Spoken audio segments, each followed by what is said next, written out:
Hello and welcome to the Ratnest podcast. Now I'm gonna lose it every time. Every time.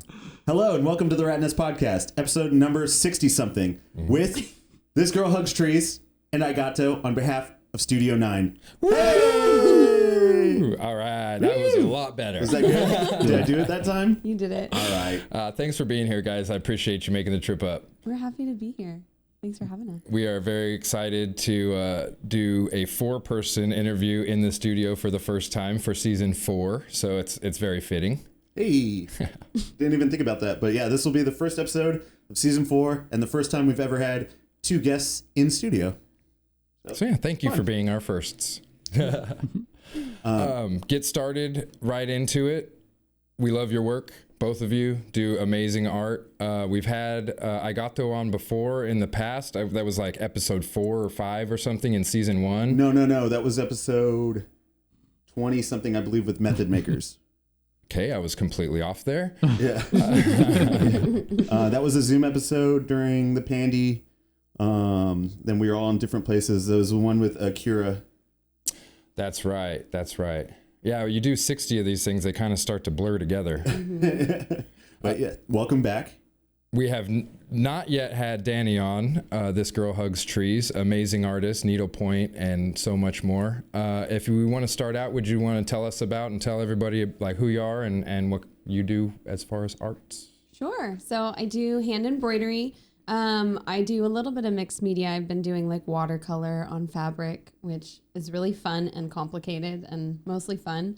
And my good friend Claudia from Sew Loca, she just recently taught me how to use a sewing machine, which is something like I feel very confident and comfortable with, just hand and thread. So that's a new layer that I'm just starting to experiment with in the last week. So I don't know what that's going to look like, but I've been doing hand embroidery for about 7 or 8 years, I think. Yeah. Oh, yeah. Your stuff's great. I know I have a piece hanging in my living room, and it probably gets the most comments out of any piece hanging in my living room. Aww. So definitely kudos to you there. I have a bunch of art and a lot of variety of types of people coming to my house, and yeah, that's the one that gets the most attention. Thank you. Thank you so much for supporting me. And he actually made the frame for that. Oh, dope. I didn't realize that. So we do some collaborative work in that way. Usually he makes frames for me. That's so far what the collaboration has been. We just collaborate in so many different ways. Like even with now that we have the Studio 9, it's not just like a one-way street. We got, like she has ideas, I have different ideas, and we're always just trying to like come together and trying to figure it out how we can help each other grow, but not just like each other. We try to also like trying to bring in the community and help like other friends. Like, I mean, even just being here is like, collaboration. So we're always trying to look and find ways to keep on growing, and it's like invest in each other and invest in anyone that we care about.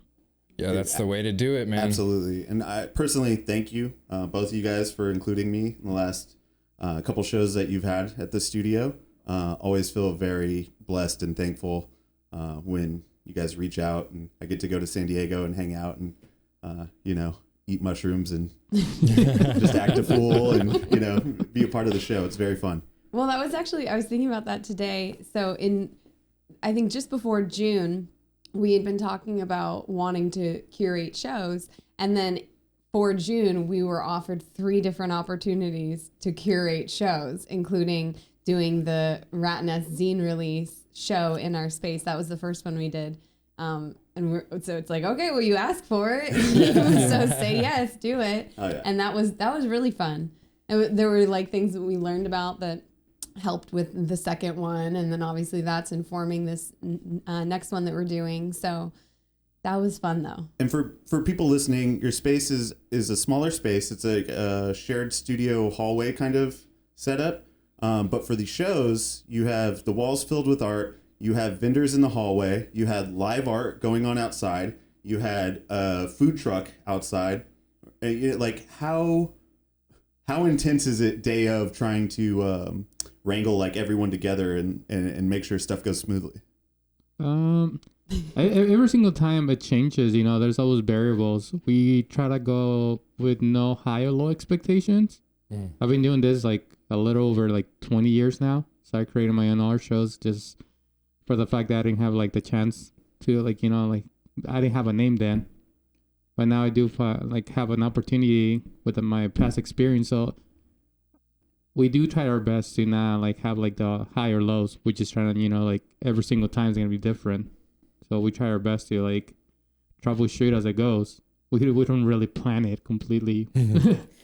I would say the day of usually ends up being, well, because we usually spend Saturdays in our studio. Sometimes we're able to be there other days during the week. And Saturdays can be busy, but on our show openings, on Barrio Art Crawl days, we are just like nonstop in there. I feel that. Yeah. So it's, I think the last one that we did, he spent most of his time in the hallway making sure everyone was okay, you know, with the artists and everything. And I spent most of my time in the studio talking to people that were coming in. But we just kind of, like he said, it's just kind of like more of a flow. You just respond in the moment. I would say the lead up to it can be a little bit more intense, especially when last show we were working with, I think, 30 artists. So trying to organize 30 artists to drop off on time and to be within the parameters and like all of those things. That was the Plantitas y Gatitos show? Yeah, Gatitos y Plantitas. And I felt like an asshole because I was coming from out of town. So I was like, can I drop off like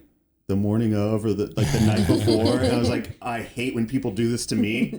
So I can only imagine the frustration of working with that many artists. And, you know, it's like we've said it before, it's like herding cats, where it's like everyone has their own hangups and their own lives, and they're working on pieces up until the day before they're supposed to turn it in. And artists love to procrastinate. They love to procrastinate. That pressure has to be there, otherwise the art doesn't churn. And so I can only imagine. Well, I think also too is like our space is like, you know, it's like run for artist by artist. So I think that's like, you know, our upper hand. We're not just trying to, you know, it's like we know like all those things, you know, like we've been guilty of them. So, you know, we always have like, we can expect that somehow. But also too is like we trying to be as like, you know, it's like to listen to like whatever you're going through and to see like, you know, there's obstacles, you know, not always you're going to be like on point, you know. So we do try our best to be considerate of other people's time, and like sometimes, you know, things happen. So at this point, you've done how many shows in your space? So we've done 2. Yeah. Is that correct? And then so we're about to do our 3rd. And the third one will be, when this drops, it'll be tomorrow. Yeah, so November 12th. November 12th. Okay. And Saturday, November 12th, Barrio Logan, San Diego. Is it going all day? Yeah, it's going to be 12 to 8. And 12 to 8. This time around, it's going to be called like Support Your Local Hero. Oh, rad. Which was his idea. It's a lovely idea. We were talking about it prior to it being a show idea specifically. Yeah, I mean, the main idea is trying to, you know, support local artists, and also like we wanted to, we always want to include like as many arts as possible, but also too, it's like we got to be considered like how much space we have, and also like, so we wanted to have like some premises. We talked about it back and forth. We figure out, you know, well, if you do a piece that's 24 by 24, we can include 15 artists or so. But also too, is like, it's not just about like the size of the art. This time around, we wanted to have art that's like represents the artist, you know, their own way. We asked, you know, it's like, if you have an old piece or a new piece, up to you. And the whole thing is like, we just wanted a piece that represents them. And also too, is like how that piece can impact the community, or how you want that piece to like, you know, it's like represent them and like push other people to find ways to relate to it. But we're asking each artist to write an excerpt about that, so that way there's some context for people can read with the piece, because most of the time, you know, you just look at the art and it's like you connect one way and another. But I feel like if the work itself has some wording, it can create like another piece of the bridge to help other people to connect with the artwork and also be impacted in a different way. Definitely. We're finding that with doing Ratnest, the podcast, is that's what a lot of people want, is they want that background to the artist. You know, they want to like the piece, but as soon as they have a few words about it from the artist, or they're able to listen to it and get an hour conversation about where that artist came from, or get kind of like an emotional connection. A connection, exactly. Like that's what so many people want beyond just the piece. You know what I mean? And I think that's why when an artist gets really big, they blow up so quick, because they went from nobody knowing who this person was to all of a sudden them getting a little bit of light shined on them, and then everyone goes, ooh, I want to know about this person as much as I can, and boom, it bolsters their reputation or their looks so much. I personally love knowing a little bit about the artist when I hang something up. So that way, when a random person comes to my house and is like, yo, this needlepoint is dope, it's like, yeah, that's the girl hugs trees. She's from San Diego. Like there's a story behind it. And then that person now leaves the house with that connection too. You know what I mean? So the more people, the closer the connection you can get, or the more people to have that kind of realization of connection, the more it just compounds and compounds and compounds and becomes like what we know big artists as today. Yeah, it's like the context and the layers. And I was thinking about how, you know how you'll see one piece of art and then everyone somehow gets drawn to the same thing in the same day. I don't know if you've ever experienced that. Yep. So it's like we're adding energy to it. So having that description there where it's like not only talking about that piece of art, but about the artist and like how they want to contribute to the community, how they want to impact future generations, that's going to add this layer of energy and context to it, that even if it's not like a cognitive thing that the viewer is experiencing, it's an energetic thing. Right. And then it amplifies the energy of the piece, I think. 100% for sure. Yeah. So we know, eyegato, you have had relationships with artists around the Southern California and Northern Mexico area for a very long time. You've established a lot of real close connections with people.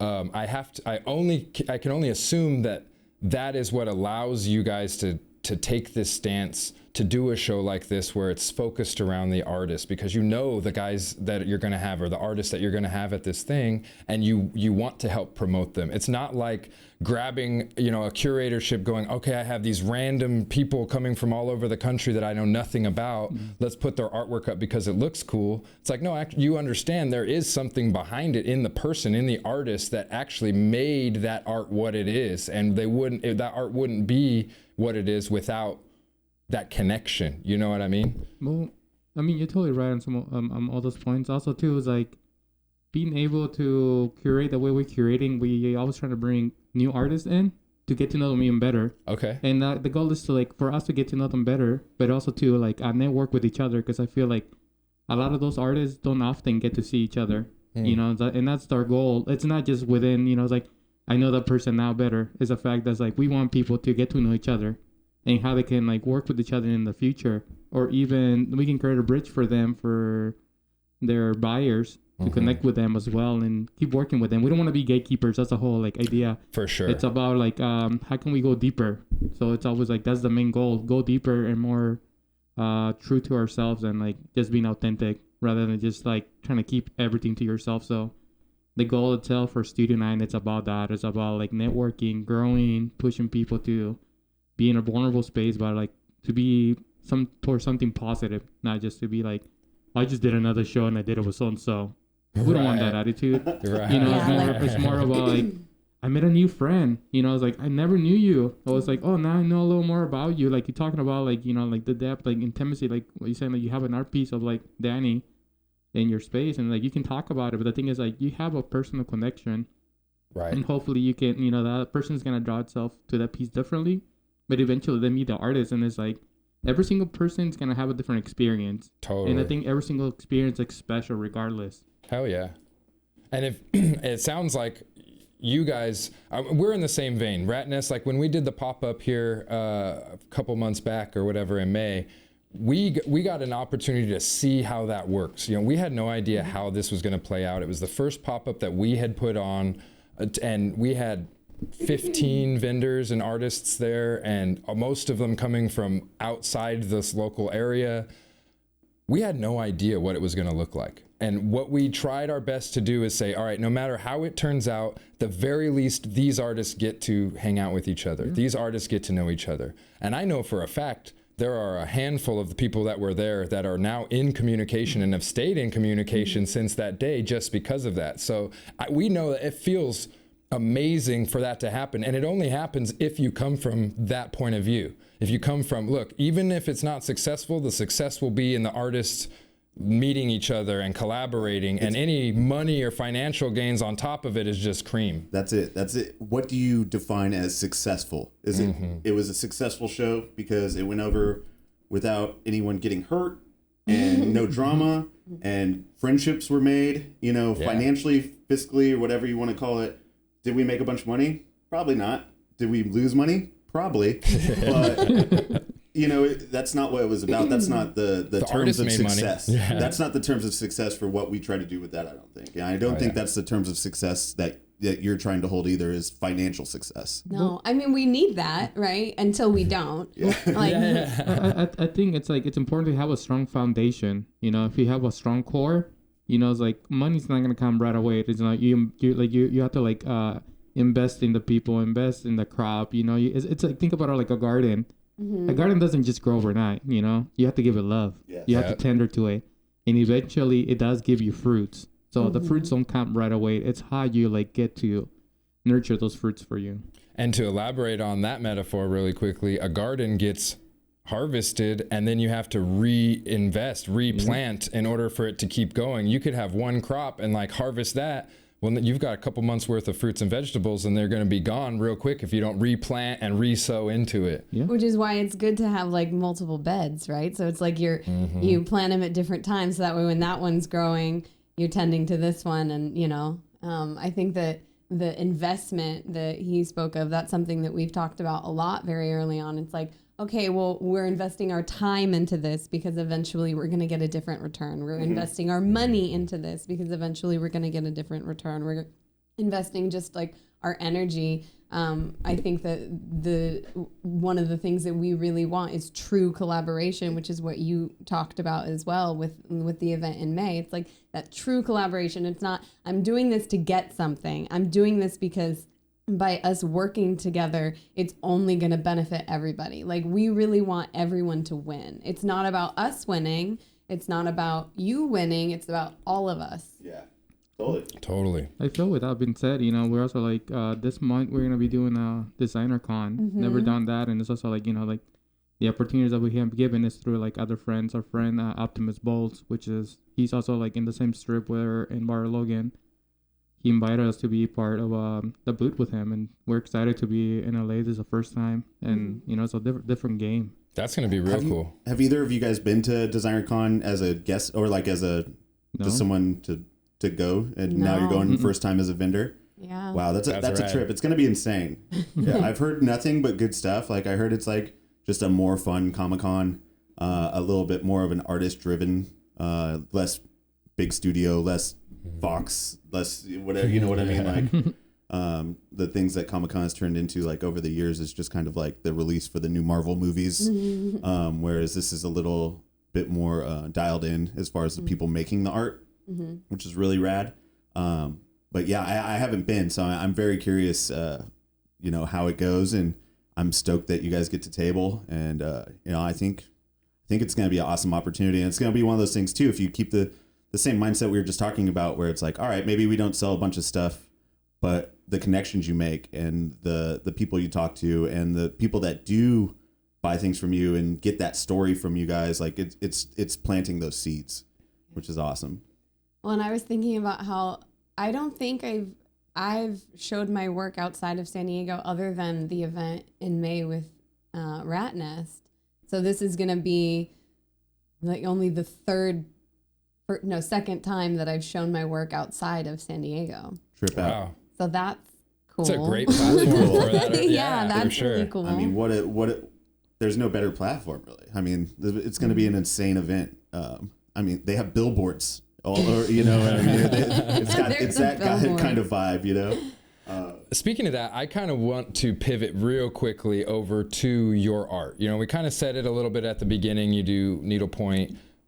Can we expand into that a little bit? Because I doubt anybody listening has any idea how badass it is that what you're doing, rather than just, you're stitching some things on there. That doesn't express what you do whatsoever. The time and the energy and the effort that goes into those pieces is very obvious in the piece. You look at it, you know that it took time and effort, and you could just feel the TLC in each of the piece. You know what I mean? Can you go through, number one, how'd you get into needlepoint, and especially like the way that you're doing it, rather than like an old lady sitting on a couch and stitching a flower for her, for her new granddaughter, to actually stitching pieces that are going to be displayed at DesignerCon and that actually hold their own in the art world?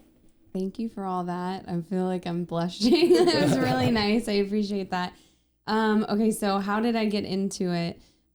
It was something that I had been thinking about for a long time, because when I want to say it was maybe like first grade, we learned how to cross stitch. Cross stitch and embroidering are not the same, but they're in the same kind of realm, right? So cross stitch is like you're creating a design with little X's. Whereas embroidery, like you said, more traditionally, it's like, someone embroidering a flower onto a napkin or whatever, which I haven't done that yet. But I do flowers. They're just not the traditional way, I guess. So it had been in the back of my mind because I had loved doing it. I just have that visceral memory of loving it and thinking like, wow, I made that. It actually looks good. And I think my neighbor had started, my landlord neighbor, she had started to embroider. And I think she was doing more of like the traditional style. And I was like, well, I could do it. And so I just started doing it. And I remember asking her to do a French knot, and she showed me in person. And I just kind of kept going because it was really fun. I love doing things with my hands. I like to keep my hands really busy. So that just seemed like an appropriate thing. It's very meditative. And so once I started doing it, it was just like, I love this. This feels so good. Yes. So it was worth continuing my efforts with it. As far as like the style that I do a lot of line work. I think that the reason I do line work is because I never really felt comfortable drawing. And so when I would draw, it would be pretty simple. It would be like lines. And he's helped me figure out like certain ways of adding details that no one ever taught me because I never took an art class. I was just like, this is the shape of the thing. So that's what I'm doing. So I think a lot of our art can come from like what is it called? Like the things that you're not good at. Mm-hmm. So things you have to work on. Yeah, right. So it's like, okay, well, I'm good at line work, so I'll just do line work. So it started with that. And I am open to lots of different things, but like the main styles that I do is ladies and plant kind of themes and like where they're melded together. I started drawing plants growing out of ladies' heads. And they always were faceless because I didn't feel confident drawing faces. And then eventually it became that the heads themselves were the plants. Mm-hmm. But I definitely venture out of that. Like the piece that you have is outside of that. It's like a portrait almost. It's a portrait, and I used red thread, which was really fun. I really like doing that because primarily I use black thread. And like I'll throw in splashes of color here and there. Yeah, did I answer your questions? Oh, yeah. It was more just to get you talking about yourself a little bit. I kind of want to follow-up question, elaborate on that a little bit. So I'm really curious. So you have the bigger piece that is in the studio, and it's it could be a man and a woman, but they're like embracing, they're hugging. Do you use models for like any of your line work when you're starting it out? Like how do you draw everything out in the sense of like what you want it to be? Yeah. So I usually do use models. Occasionally I'll just, just doodle, and that's what ends up happening. I've used my own form a lot because I'll have like a certain idea, but I don't necessarily have the model to be able to do that. Sure. So then I'll just like, okay, well, I'll look at myself in the mirror. Yeah. How's my hand look like this? Yeah, totally. Yeah. I think that image, I saw like a photograph. So it came from a photograph, and then I drew it, I think at Sketch Party. I think it was maybe on like Valentine's Day several years ago, the Sketch Party. Oh, yeah. So it was, it was about love, it was about embracing. And then over time, usually like, so I'll sketch and then I end up drawing it like 4 or 5 times, including the sewing part when I'm making it. So, that one was from a photograph of 2 people, and then I just kind of made it my own, changed the little things to have it represent what I was wanting it to represent. And that one's called Regulation, because I think that it's really, really important that we do embrace. Like, I think when we get, like, it's good to be able to know how to, what is it called? Self-regulate, to be able to calm and soothe yourself and your nervous system on your own. But we also, as animals, as mammals, we need each other. And so that necessity of safe, wanted embrace, I think, is really important for that. Right. It is. It's comforting. It's everything that we want since the time we're born, right? It's like our earliest memory is just wanting that hug, that embrace, that safety, that, whether we get it or not over the years, Safety can vary off. That actually is a perfect segue into my next question. So you guys are dating. You guys are significant others. Am I wrong in this? You're correct. What is it like both being artists with such different styles and with such different mediums, and I assume such different friend groups just because of the nature of the different types of art that you do? How does that kind of safety that we were just talking about, or that connection with each other, has there ever been any times where it causes friction, or has it always been very like symbiotic and like you're doing your art, I'm doing my art, let's work on it together? The differences, like I'm curious to see how what you were just saying about that connection and that necessity of another, how you two coming from such different places are able to meld so well, because you guys are great. Every time I've hung out with you, the love, the energy between you is obviously there, and that takes a lot of time and effort. That does not come naturally. Can I start? Well, that's why you guys work. Well, I feel like we have like very mutual respect towards each other. We are well boundary, and like we at least with art wise, I feel like I know where you're coming from. We may have like different backgrounds to like where the art that we're creating, but I think the fact is like we have friends of all different like styles of artwork. I mean, I know she has some graffiti friends, so the whole thing is like we tend to learn a lot from each other regardless. So I think it's like that's where we are able to collaborate so easily, because we don't have like it's like I am this and you can't do that. It's more like, oh, you want to try that? I can show you. It's like and vice versa. She's like, and I feel like like we allow ourselves to be like vulnerable, and also like open about like if we feel like something's uncomfortable, we go deep into the root and try to like solve it. So like it's a lot of problem solving and like without judgment. So I think that's where both of us are able to like communicate clearly. Also, to clear communicators. It's like if something is bothering us, we have like, hey, like I don't feel this, I don't feel that, I need some time. I need a hug. There you go. Yeah, simple as that. It's like we balance each other with like our strengths and weaknesses. We just I think so. That's kind of how it feels to me. Well, also, he's very encouraging. I'd say we both are. Like he said, we're not gatekeeping anything. I want him to succeed. He wants me to succeed, just like we want everyone to succeed. So I think coming in with that intention, I think that's just pure, right? So it's like he was talking about the fruit, right? And it's like you can judge things by you can judge the tree by the fruit, or I forget what the saying is. You can hug the tree by the fruit. You can hug the tree by the fruit. So we want what's best for each other, and sometimes what's best for me isn't going to be what's best for him. And so there is that like he said, like, I need time, and I'm like, well, I need a hug. Like that's usually, it's like sometimes he needs a moment to process, and I'm like, okay, well, if I just give him that, then I'll get what I need. Or like sometimes he knows, like, if I just give her a hug real quick, then I'll get what I need.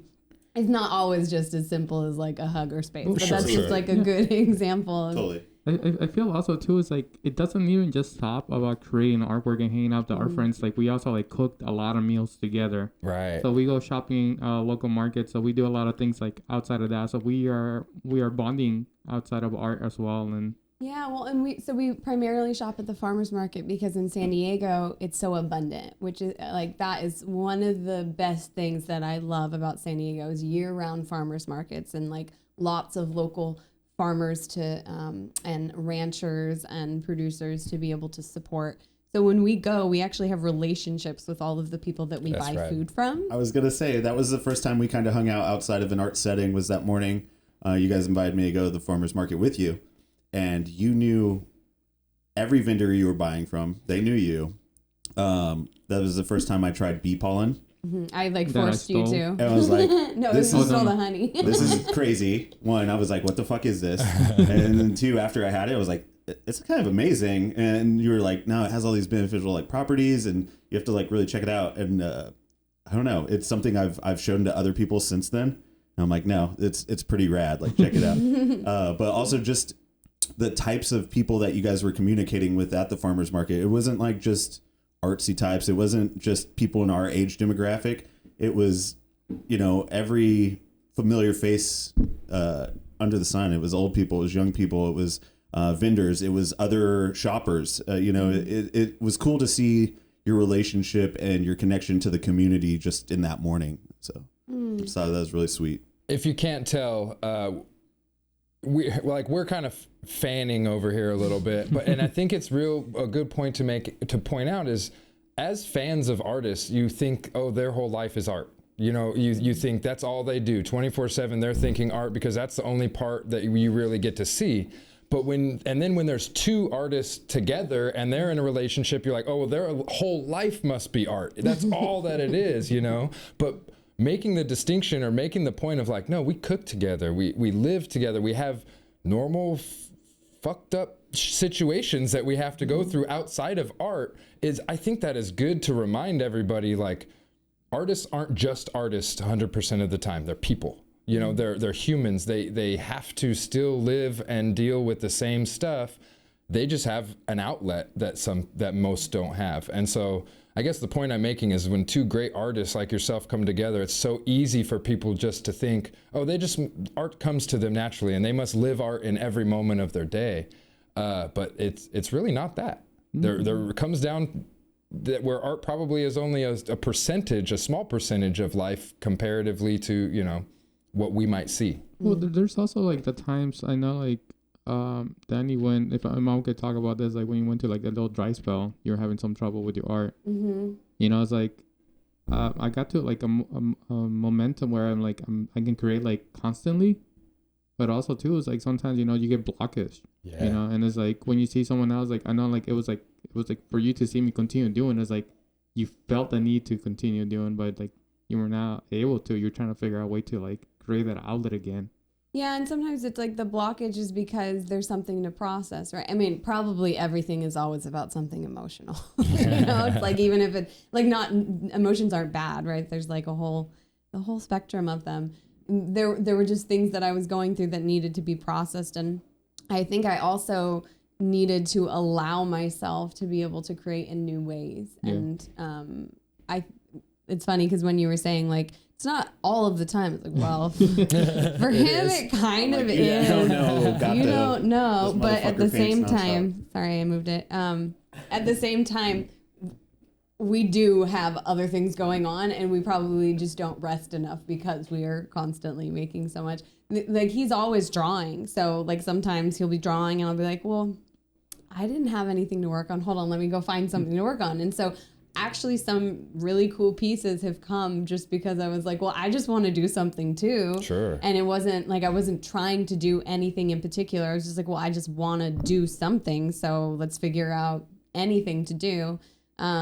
So he's going back to, he's been really encouraging for me to grow as an artist. That's awesome. And I think that the energy that he's been giving for years into his craft shows up in his everyday interactions that are outside of, you know, like the physical art.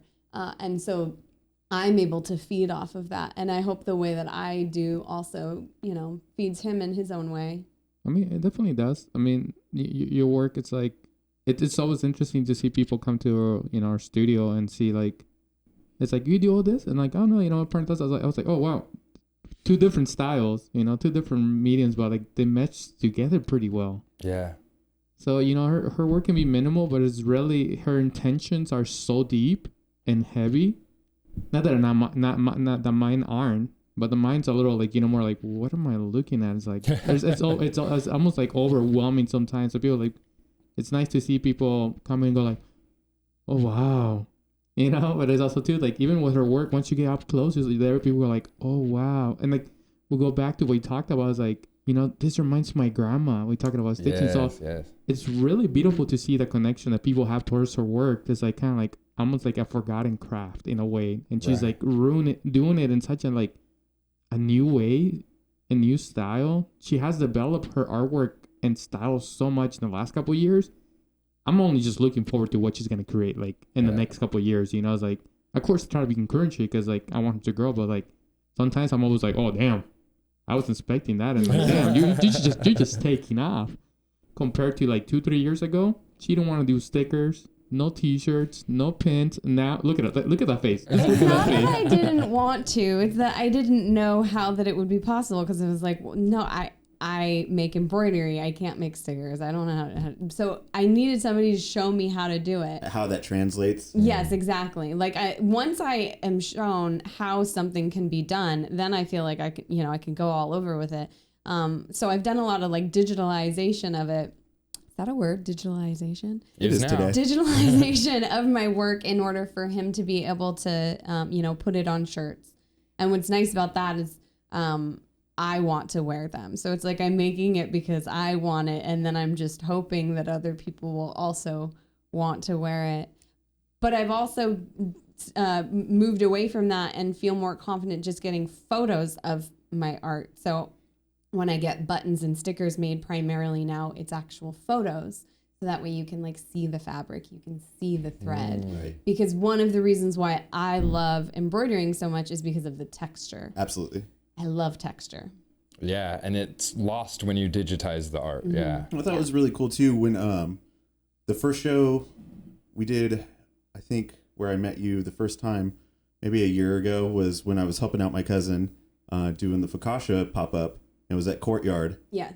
And I ended up getting the woman with the flower head, like the rose head lady. pins from you. And even with those, sometimes it can be flat when you do like an enamel pin, depending on how you do it, or it could come off as kind of like one note. And yours is so minimalistic and yet still had texture to it because of the way the negative space was in the gold. And I think that came through really, really heavily. Like I loved them, and they sold out.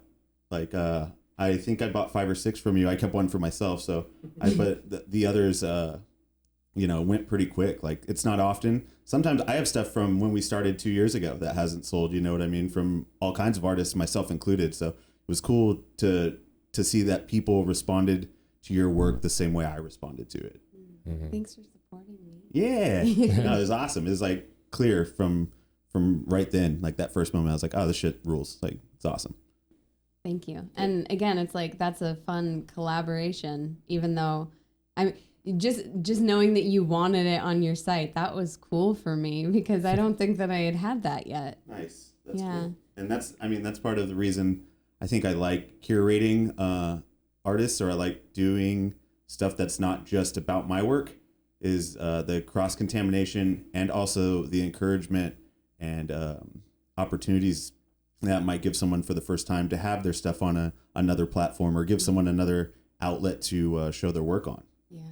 And I think that's so important, and that's what's so important about what you guys do with these group shows, is giving everyone an opportunity and, bringing new people into the world that they might have not been comfortable in before.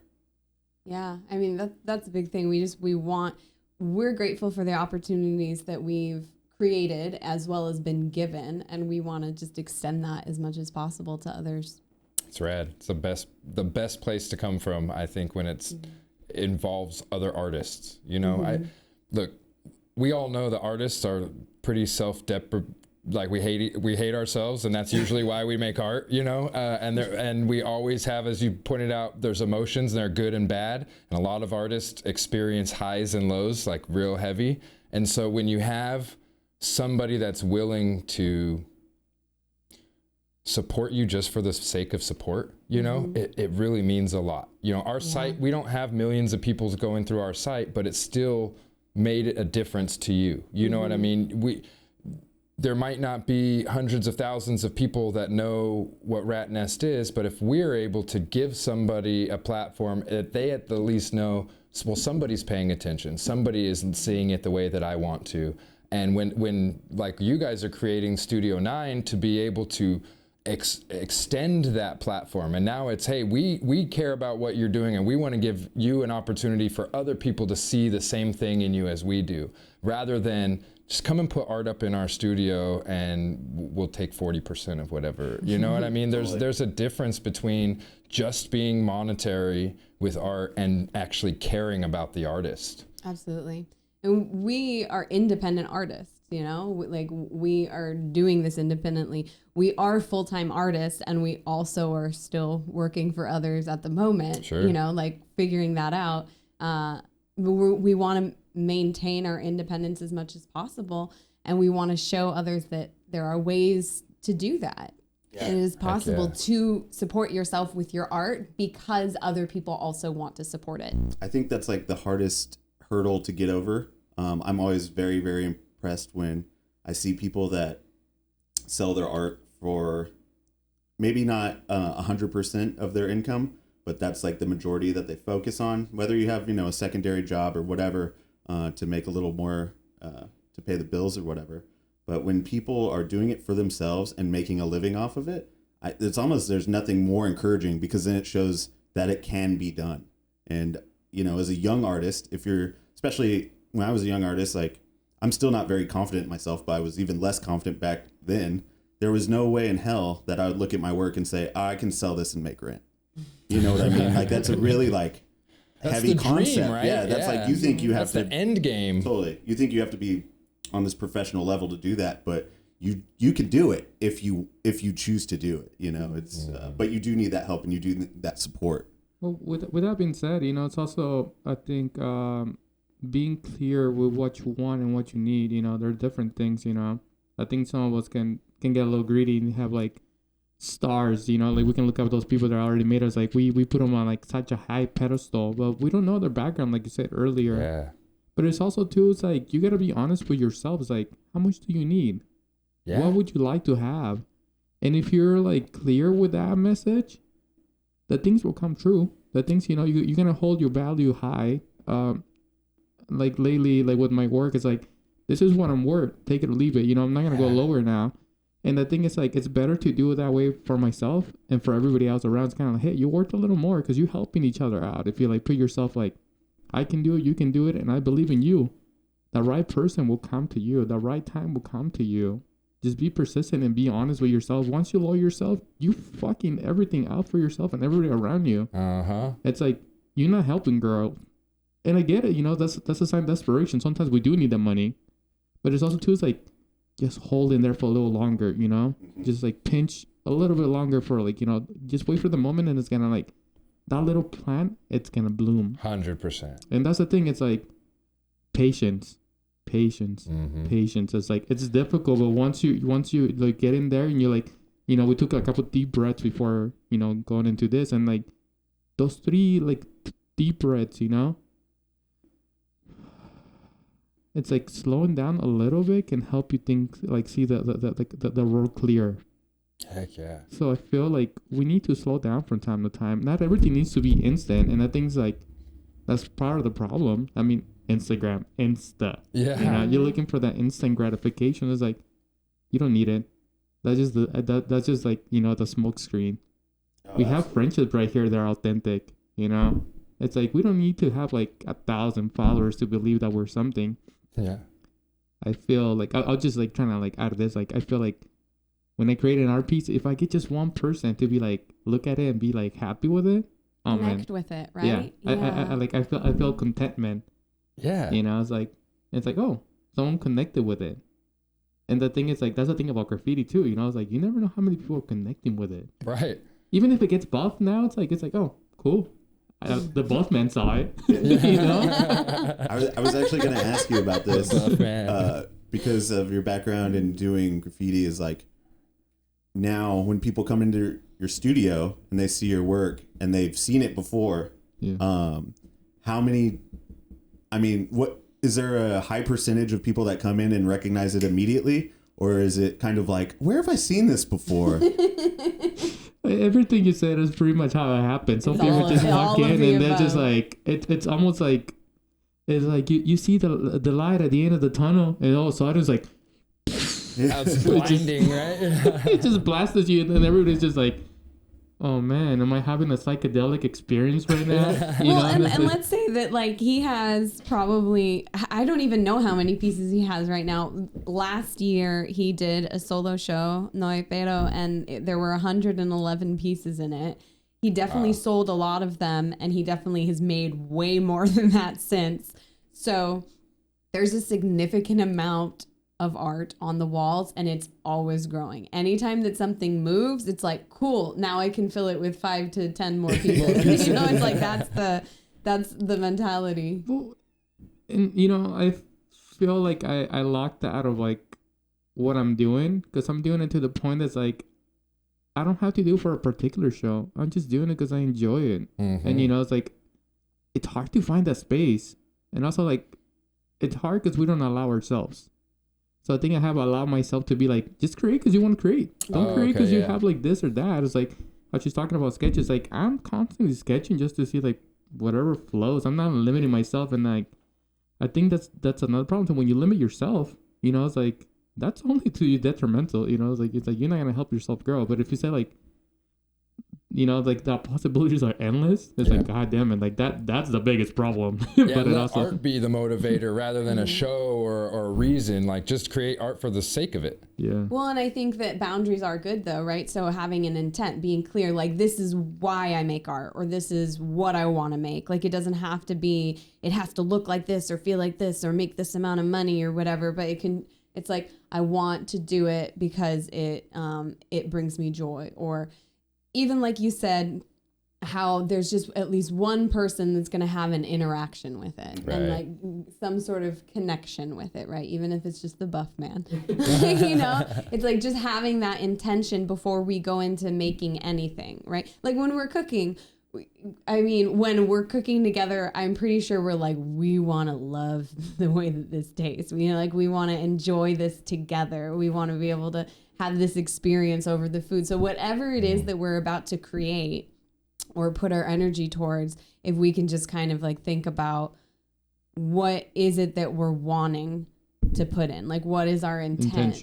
What is our intention?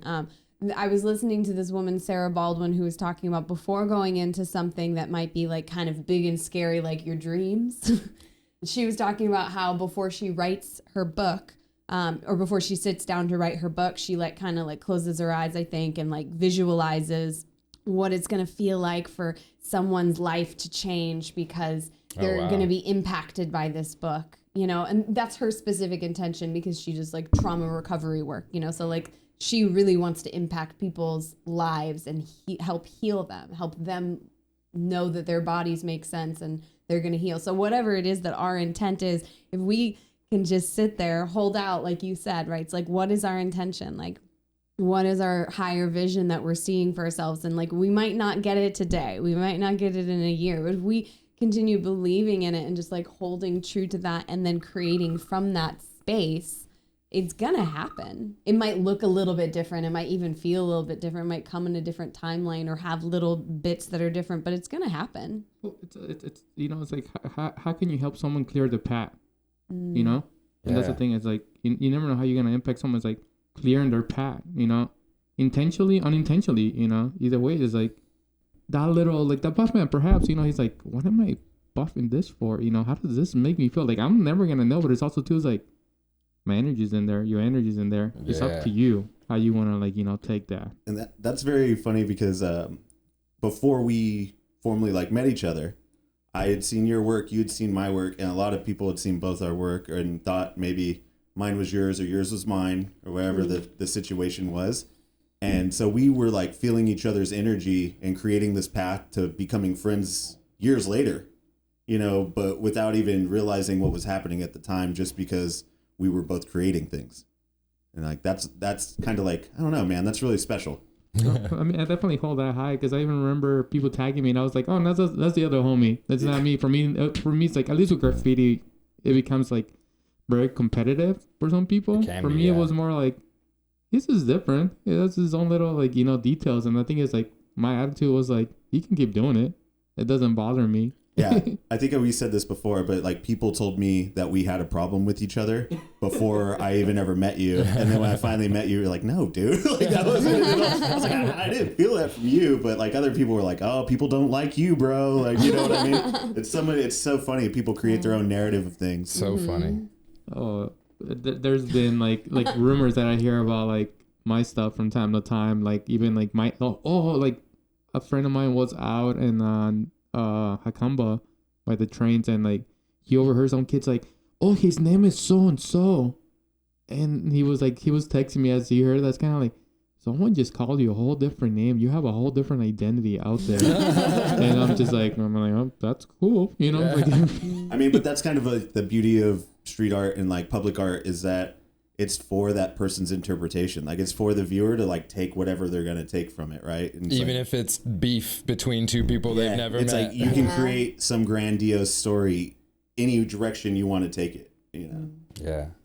I want to go back to something you said just a minute ago about something I put together while you were talking. You were saying you create every single day, and in that creation you have to have the intent. You have to have that almost self-driven reason for creating art, right? And the only way to practice that is to create. So you could, as you're going, I'm sure that the practice in the daily is improving your art. But I think the thing that doesn't get talked about as much is that intention that is going into each piece is getting honed, and you're learning how to tap into that every piece that you're doing, to where now you're not just doing the same thing over and over again. You're actually creating new ways and investing new intentions into all of these pieces as you're going. And I can only imagine that is like making that like leaps and bounds improvements as you go. So to wrap it all together, I feel like it's called discipline, right? Discipline. You create a discipline for yourself. Sure. And I think it's like all the practices that I'm now doing with even my sketchbooks, they have an idea, but it's like it has to be cohesive. Yeah. So creating the discipline, so like the intent is to be like, be organized and be disciplined. It only to work with everything else in between. And I think that's like when Studio 9, it's also its own project. It's its own like intent, it's like we talk about it before we even go into the next shows, like what do we want to do, how we want to go about it, who's are the artists, how we're gonna do it like in a new way, how's it gonna improve what we already did, and how's it gonna keep growing. So thanks to like everything else that I've done in the back 20 years or so, I have created that discipline to be like, I'm focused. I can't be just like going like, yeah, I have all these ideas, but I have to like be like, this is just the one. Yeah. Let's just focus on that one, and that's it at the moment. Hell yeah. It got told to me when I was first starting my own business that one life-changing thing at a time, right? So if that, I've applied that to art as much as I can as well. Like if you've got something big in the fire, don't kid yourself that you're going to also be able to take care of this other giant adventure at the same time. And because what is that going to do? Now you're going to half-ass two things rather than full-ass one thing and make it full-ass one thing and make it exactly what you want it to be. Because as soon as you deviate that intention, as soon as you break off part of your focus, now it's not going to be what it could be if you kept that, that determination. It reminds me of like, well, my dad told me like when I was in my early 20s, he's like, what do you want to do? It's like, well, I want to do music and I also want to do art. It's like, man, just focus on one and, like go from that. And even as an artist, I have different mediums that I do, from screen printing, curating shows, but still it involves all art.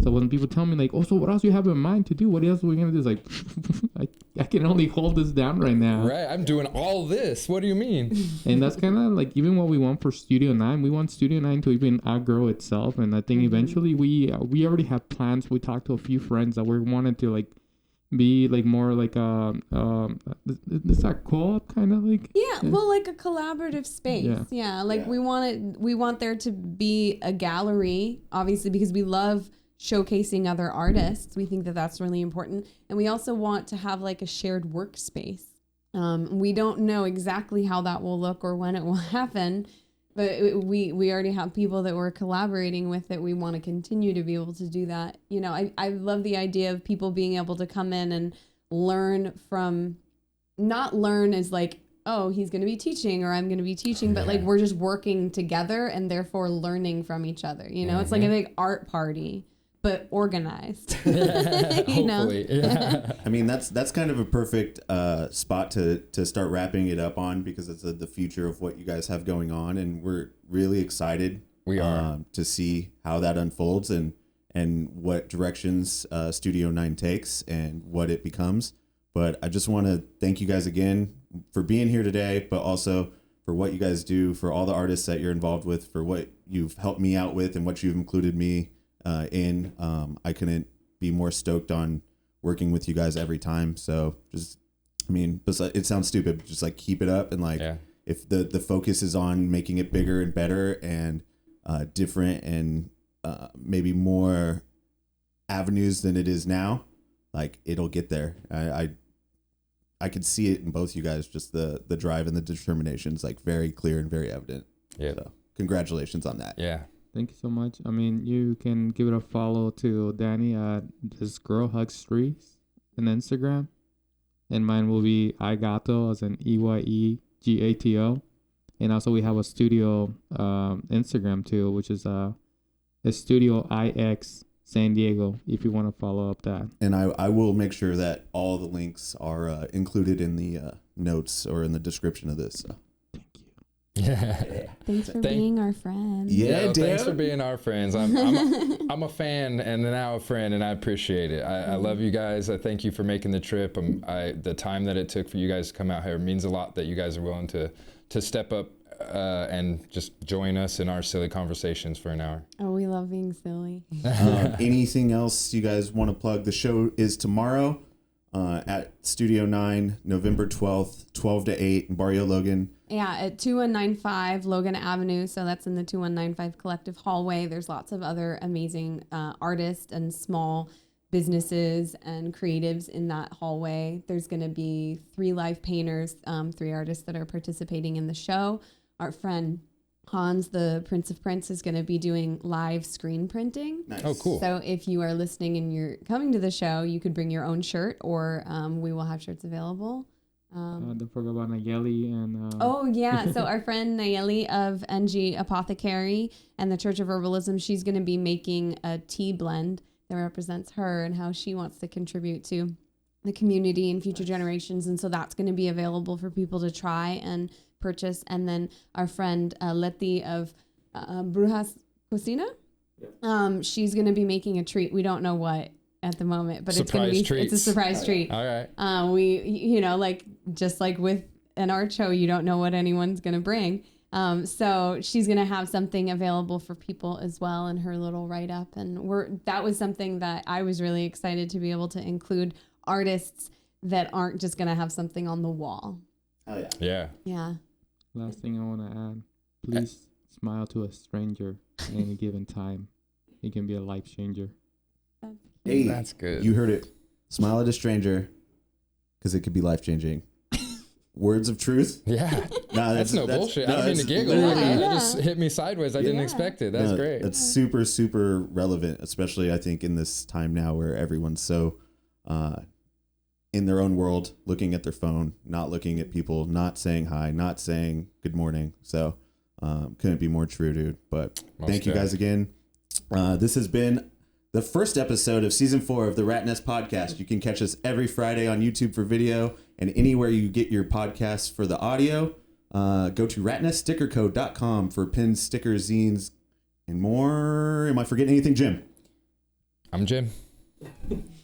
See you guys next week. Bye. Meow. Awesome. That was fun.